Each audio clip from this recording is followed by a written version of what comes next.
Hello everyone, I'm Dr. Saloni Singh, a life and parenting coach, and today I'll be sharing 5 signs of toxic parents.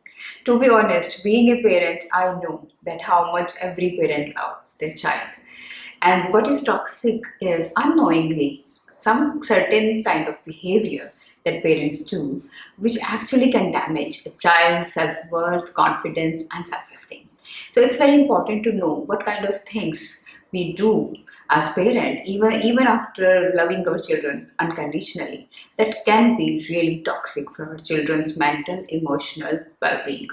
So number one, constant criticism. Yes, in order to help our children grow, be their best, it's very common that we sometimes keep on telling them that you can do this better, you can do this better, or you can be better academically or in sports, or you can be more disciplined, you can be more active. So a lot of times we actually end up criticizing them rather than appreciating them. And what happens with that is that children start feeling that they are not good enough, they are always falling behind, or they're always lacking into something, and that can be very toxic for their emotional well-being. Number two is labeling. I hear a lot from parents and as well from children that it's very common in their households to call others with words like couch potato, moti, ये तो lazy है, something like procrastinator. These are very common terms actually, which are used in many households for children. And what happens with these terms, sometimes they are used in humor or lightheartedness or a style that a lot of families have.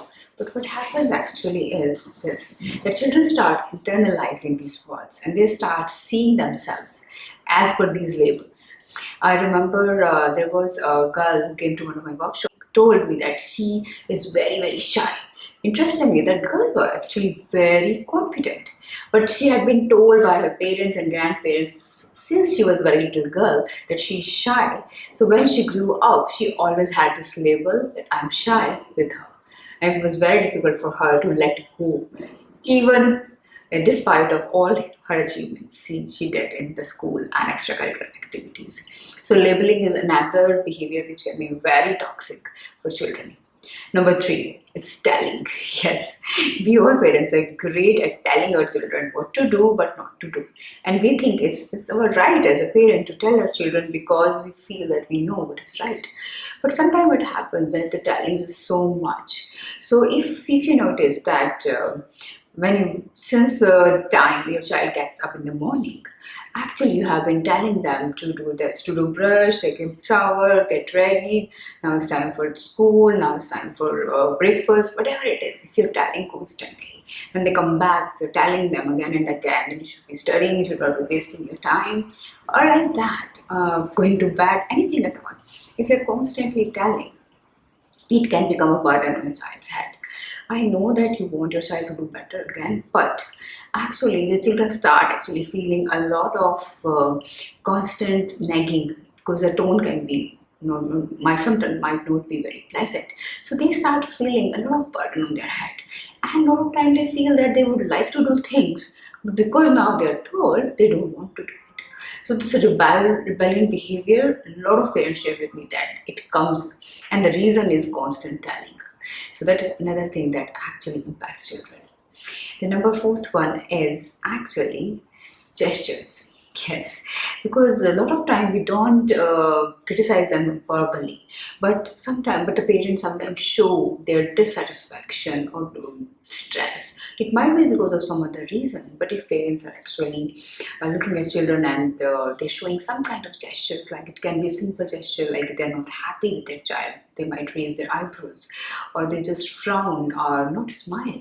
So this kind of gestures actually give a message to the child, and the message is this, that my parents are not satisfied and happy with me, and that can be very toxic for a child, because the truth is every child wants to make their parents proud of themselves, and when they feel this kind of constant pressure through the gestures that parents are not happy, they actually start not liking themselves, and that impacts again their personality.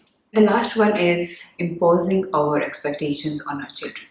Yes, sometimes what happens that in order to help our children, guide our children, we start feeling that our children might not be as smart because we are more experienced, because we are much elder than our children. So parents start actually imposing their own expectations on their children.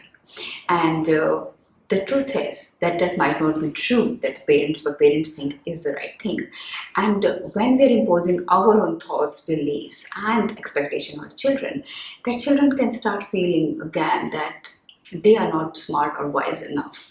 And sometimes they start feeling a lot of pressure and constraint because of that expectation which has been imposed on them. And they're not able to express themselves fully or share their emotions fully. And they start feeling very inhibited and limited in their life. That actually impacts their confidence to a great extent. So whenever your parent impose their expectations on their child, they have to be very careful that is a child really capable of doing that? Because every child is unique. So some child might be very good at technology, but they might not be very good at playing sports. Some children might be very good at art, but they might not be very good at academics. So every child has a different capabilities, and even though the parents actually are trying to help their children to tap into their potential, imposing their expectations can be very, very toxic for a child's growth, because every child grows in their own ways. So these are a few signs of toxicity that parents can actually transfer to their children. I hope this video will be helpful for you. Thank you.